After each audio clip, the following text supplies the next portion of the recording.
নমস্কাৰ ছাত্ৰ ছাত্ৰীসকল, কেনে আছা তোমালোক? নিশ্চয় ভাল সকলোৰে। আজি আমি তৃতীয় শ্ৰেণীৰ গণিতৰ ২ নম্বৰ পাঠ সংখ্যাৰ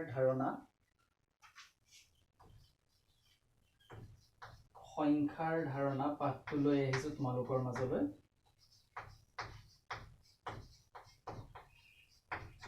আৰু এই সংখ্যাৰ ধাৰণাত আছে ১ৰ পৰা ৫০০ লৈ ১ৰ পৰা ৫০০ লৈ। এতিয়া ১ৰ পৰা ৫০০ লৈ যদিও সংখ্যাৰ ধাৰণা আছে, আমি দ্বিতীয় শ্ৰেণীলৈকে ১ৰ পৰা ৯৯ লৈকে সংখ্যাবোৰ শিকি আহিছিলোঁ। গতিকে এই সংখ্যাবোৰ আমি পুনৰ এবাৰ মনত পেলাই চাওঁ আহা। আমি সংখ্যাবোৰ মনত পেলাব যদিও কৈছো, সংখ্যাবোৰ আমি অন্য এটা ৰূপত মনত পেলাম। এই সংখ্যাবোৰ ০ৰ পৰা ১ ২ ৩ ৪ ৫ ৬ ৭ ৮ ৯ এই ০ৰ পৰা ৯ লৈকে এটা এটা স্থানত লিখিব পৰা সংখ্যা হিচাপে আমি জানো। ইয়াৰ পিছত আমি কি পাম? ১০ পাম। ৯ৰ পিছত ১০ পাম। গতিকে ১০টো কিন্তু লিখিবৰ কাৰণে ইয়াত দুটা স্থানৰ প্ৰয়োজন হৈছে। একক আৰু দহক দুটা স্থান দৰকাৰ হয়। অকল যে ১০টোকে প্ৰয়োজন হ'ব ঠিক তেনে নহয়। ১০ৰ পিছত ১১কো প্ৰয়োজন হ'ব দুটা স্থানৰ, ১২কো প্ৰয়োজন হ'ব, ১৩কো প্ৰয়োজন হ'ব। এনেধৰণে গৈ গৈ গৈ গৈ তোমালোকক কিমানলৈকে লিখিব লাগিব? ৯৯ লৈকে লিখিলেও আমাৰ দুটা স্থানৰে প্ৰয়োজন হয়। গতিকে এই ৯৯ লৈকে সংখ্যাবোৰক ১ৰ পৰা বা ০ৰ পৰা ৯ লৈকে বাদ দি বাকীখিনি যদি চাওঁ, ১০ৰ পৰা ৯৯ লৈকে হৈছে দুটা অংক বিশিষ্ট সংখ্যা বা দুটা স্থানত লিখিব পৰা সংখ্যা। গতিকে আমি এই ৯৯ লৈকে থকা সংখ্যাবোৰক আমি এনেধৰণে চোৱাৰ উপৰিও আৰু এটা ৰূপত চাব পাৰোঁ। ছাত্ৰ ছাত্ৰীসকল, আমি ইতিমধ্যে ইয়াত আমি একক এটা স্থান বিশিষ্ট সংখ্যা আৰু দুটা স্থান বিশিষ্ট সংখ্যা বৰ্ডত ধুনীয়াকৈ লিখি দেখুৱালো।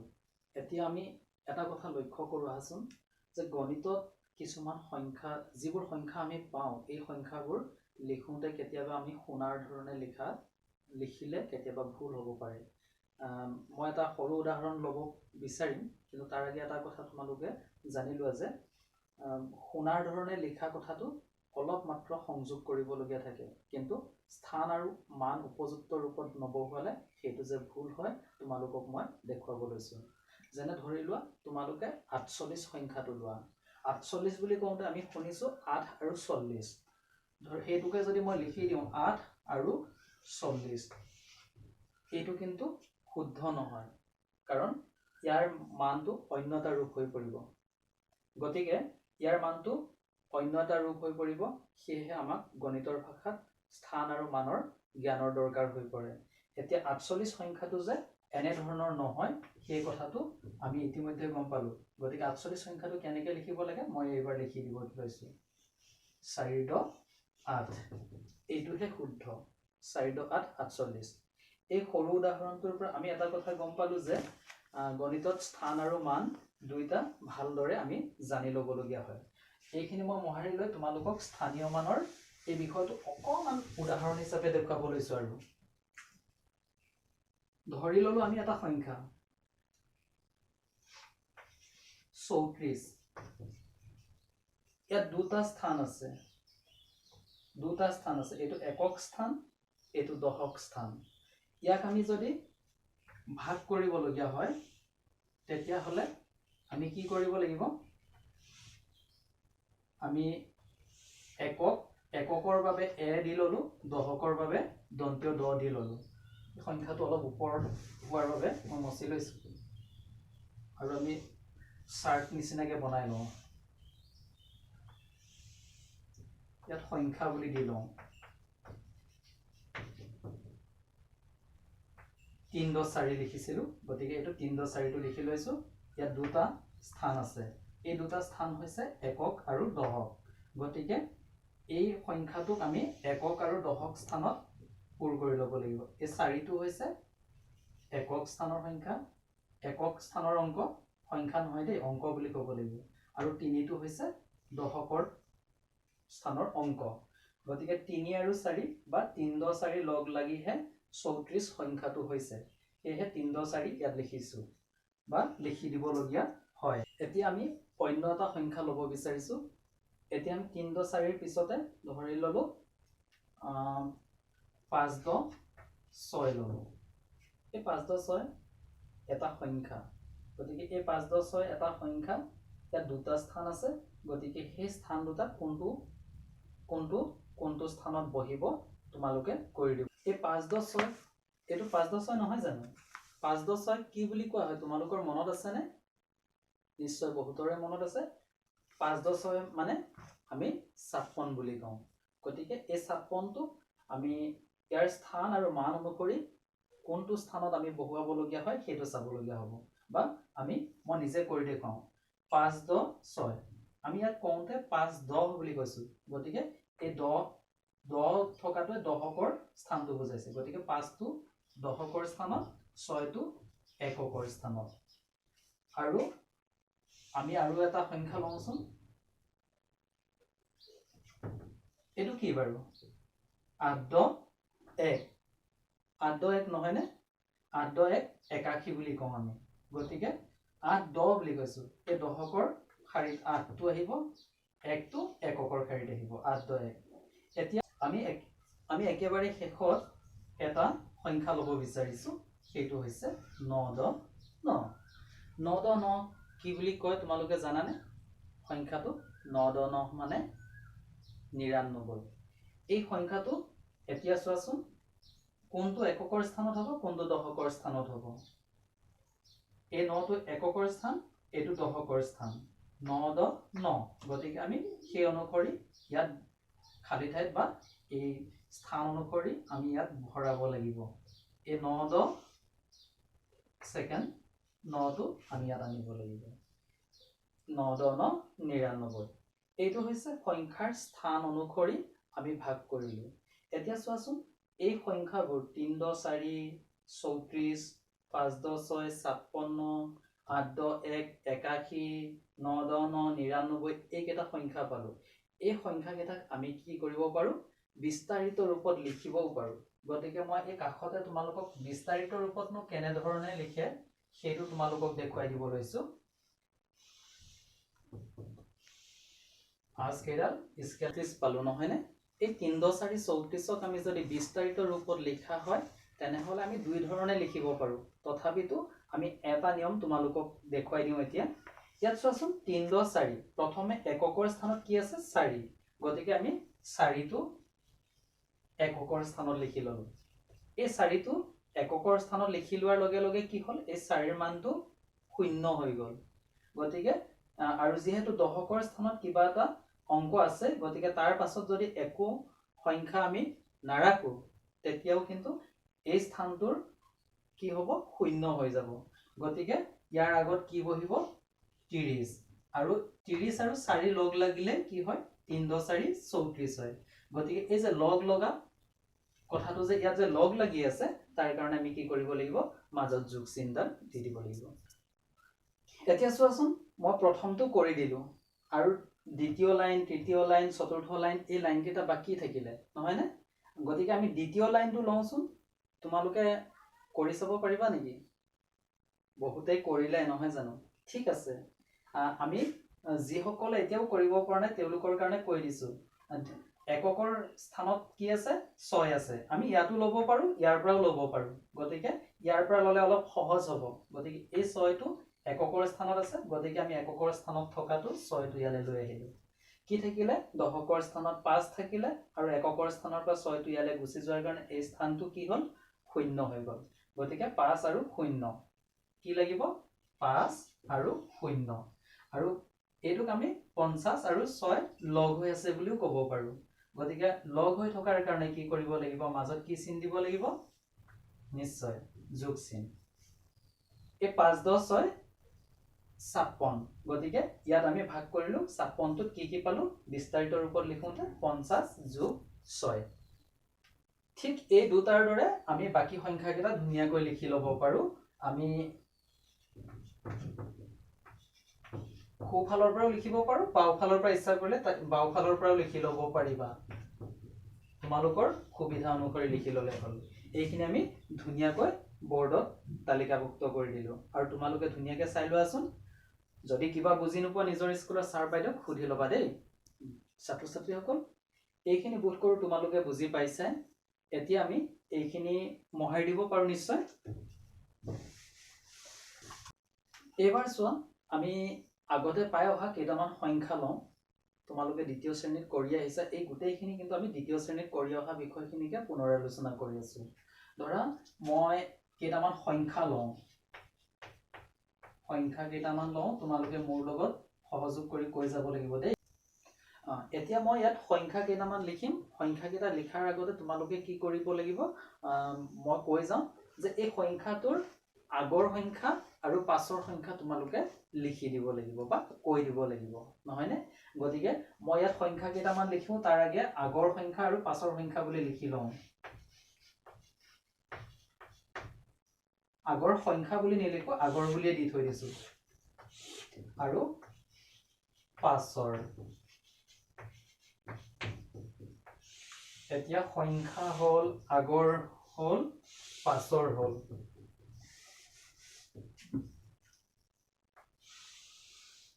এতিয়া ধৰি লোৱা মই এটা সংখ্যা ললো 2। কি হয় এইটো? 2। 2ৰ আগত কি পাওঁ আমি? 1। সুন্দৰ, বহুতৰে মনত আছে। 2ৰ পাছত কি পাওঁ? 2ৰ পাছত পাওঁ 3। সেইটো তোমালোকে সহজে কৈ দিব পাৰিলা। এতিয়া বেলেগ এটা সংখ্যা মই বেলেগ দুটামান সংখ্যা মই লিখি দিওঁ। তোমালোকে আগত কি বহিব, পাছত কি বহিব কৈ যাব লাগিব দেই। এতিয়া ইয়াত লিখিলো 9। আৰু দুটামান মই লিখি লওঁ, তোমালোকে কি হয় কৈ যাব লাগিব দেই।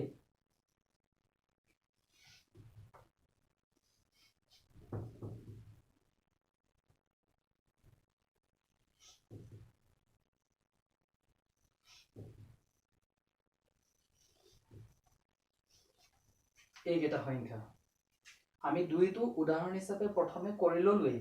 এতিয়া আছে 9, তাৰপিছত আছে 3 × 8 = 38, 6 × 6 = 66 আৰু 9 × 9 = 99। এতিয়া 9ৰ আগত কি হ'ব, 9ৰ পাছত কি হ'ব তোমালোকে ক'ব লাগে। 9ৰ আগৰটো সকলোৱে কৈছে, হয়নে নহয়? 9ৰ আগত কিমান? 8। 9ৰ পিছৰটো বা পাছৰটো 10। এই ধৰণে আমি 38ৰ আগৰ পাছৰ, 66ৰ আগৰ আৰু পাছৰ, 99ৰ আগৰটো মই লিখি দিম, কিন্তু পাছৰটো তোমালোকে ক'ব লাগিব দেই।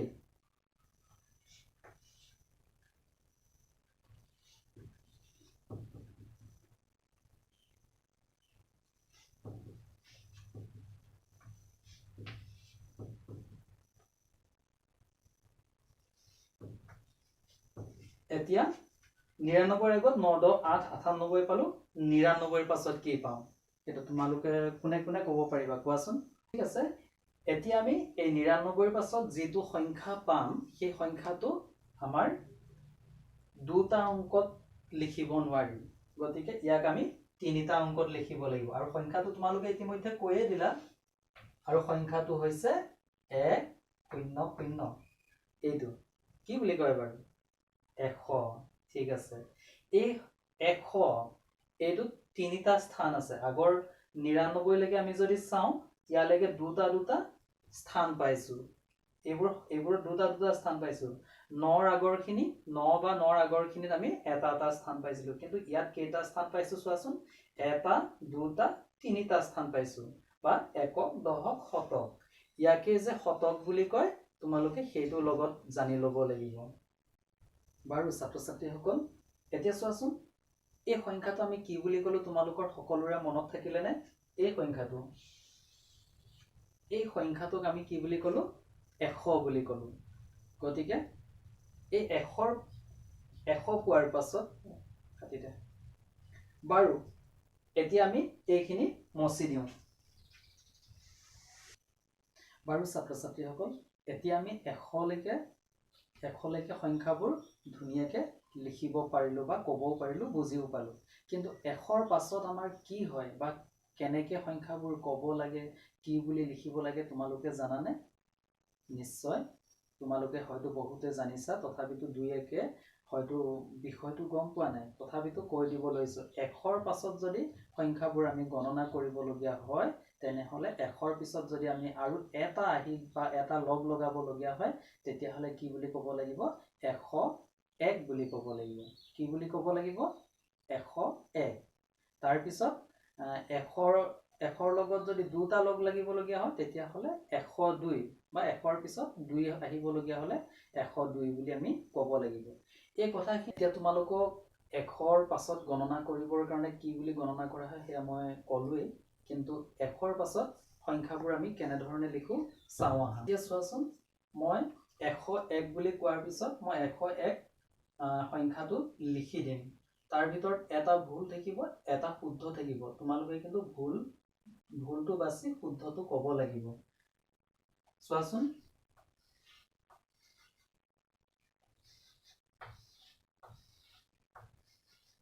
এই দুটা সংখ্যা দেখিছা এইটো 101 এইটো 1001 এই দুটা আছে এই দুটাৰ ভিতৰত কোনটো সংখ্যা 101 তোমালোকে কোৱাচোন প্ৰথমৰটো নে দ্বিতীয়টো কোনটো শুদ্ধ হয় আমি আগতেই কৈছিলো বহুতেই কৈছে যে এইটো শুদ্ধ বুলি আগতেই কৈছিলো সংখ্যাবোৰ আমি কোৱাৰ ধৰণে নহয় কোৱাৰ ধৰণে কেতিয়াবা লিখিলে ভুল হয় বুলি তুমি ভাবিছা এশৰ লগত এক এটা লগ লগাই দিলো 101 হল বুলি আসলতে এইটো ভুল শুদ্ধটো হৈছে 101 এইটো 101 কিয় শুদ্ধ জানানে এইটো শুদ্ধটো হৈছে আমি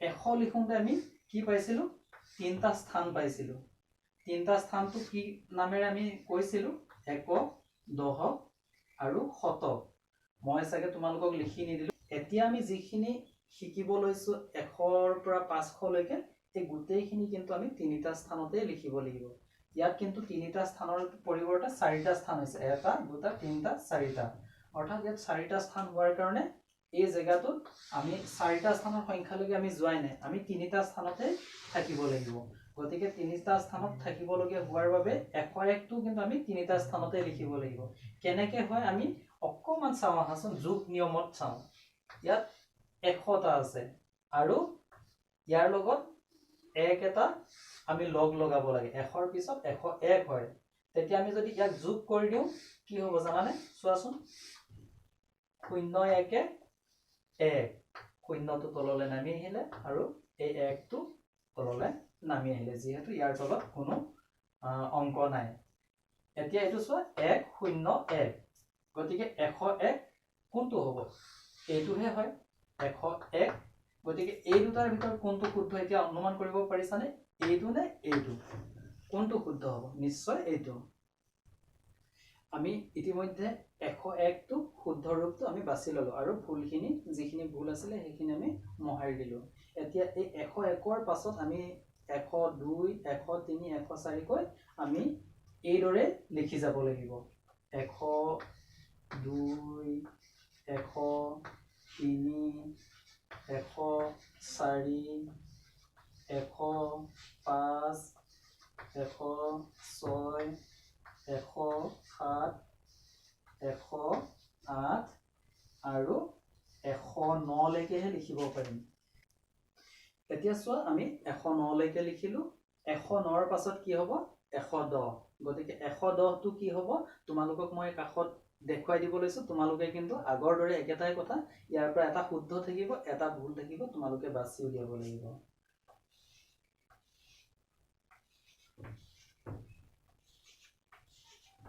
আছে তলৰ লাইনত এটা সংখ্যা লিখা আছে এই দুটাৰ ভিতৰত এইটো নে এইটো 110 তোমালোকে ক'ব লাগে কোৱাচোন তোমালোকে কোনটো হয় ঠিকই তোমালোকে অনুমানটো ঠিকই কৰিছা আৰু সেই সংখ্যাটোকে মই ইয়াত লিখি দিছো এইটো হৈছে 110 ছাত্ৰ ছাত্ৰীসকল আজি আমাৰ পাঠত 110 লৈকে আমি শিকিলো তোমালোকে এইখিনি নিশ্চয় মন দি শুনিছা হওক আৰু আমি এই মন দি শুনাৰ লগতে আজি যেহেতু সময় বৰ কম তোমালোকক মই অনুশীলন হিচাপে বেলেগ প্ৰশ্ন নিদিওঁ তোমালোকে এই ভিডিঅ'টোকে বাৰে বাৰে চাবা চাই মেলি তোমালোকে বুজি নোপোৱা অংশটো আৰু দুবাৰ তিনিবাৰকৈ চাবা চাই মেলি তোমালোকে বুজিবৰ কাৰণে যত্ন কৰিবা আৰু ইয়াৰ পিছত এটা অংশ থাকিব সেই অংশত তোমালোকক 110ৰ পাছত বা অৰ্থাৎ 111ৰ পৰা বাকি অংশখিনি মই লগতে লৈ আহিম লগতে আৰু ডাঙৰ সৰু তুলনা কৰা যুগ্ম অযুগ্ম সংখ্যা কিছুমান ধাৰণা থাকিব সেইখিনি লৈ আহিম আজিলৈ সকলোকে ধন্যবাদ জনাই পাঠটো ইমানতে সামৰিছোঁ